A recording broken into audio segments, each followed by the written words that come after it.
मला वाटतं काँग्रेसची धडक जी आहे ना ही थेट आहे, सरळ आहे. हत्ती कसा सरळ चालतो,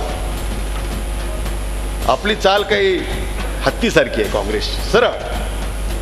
त्या मार्गाने जे येतील त्याला बरोबर घेऊन, जे येणार नाहीत त्यांना बाजूला सोडून, ही काँग्रेसची चाल आहे. आपलं काही उंटासारखं तिरकं जात नाही आणि घोड्यासारखं अडीच घर चालत नाही,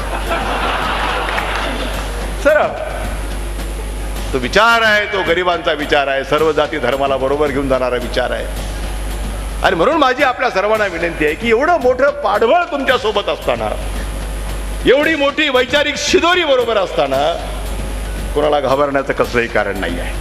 उजाळ माथाने लोकांपुढे जा आणि सांगा त्यांना हे आम्ही केलंय आणि राहिलेलं आम्हीच करणार, दुसरा कुणी करू शकणार नाही. हा आत्मविश्वास पहिल्यांदा कार्यकर्त्यांच्या मध्ये जागा झाला पाहिजे आणि त्या आत्मविश्वासाने आपण पुढे गेलं पाहिजे.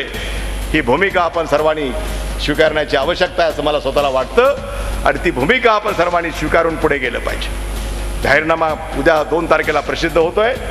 त्या जाहीरनाम्याच्या प्रती आपल्याकडे येतील. जाहीरनामा वाचा, त्यातले मुद्दे वाचा. काय करणार आहोत पुढच्या 5 वर्षात ते तुम्ही लोकांना जाऊन सांगा. आम्ही शेतकऱ्यासाठी काय करणार आहोत, महिलांच्यासाठी काय करणार आहोत, मजुरांच्यासाठी काय करणार आहोत, अल्पसंख्याक समाजासाठी काय करणार आहोत, विमुक्त भटक्या जमातीसाठी आम्ही काय करणार आहोत, हे सगळं त्या जाहीरनाम्याच्या माध्यमातून तुमच्यापर्यंत येईल आणि ते जाहीरनामा वाचून आपण लोकांपुढे गेलं पाहिजे.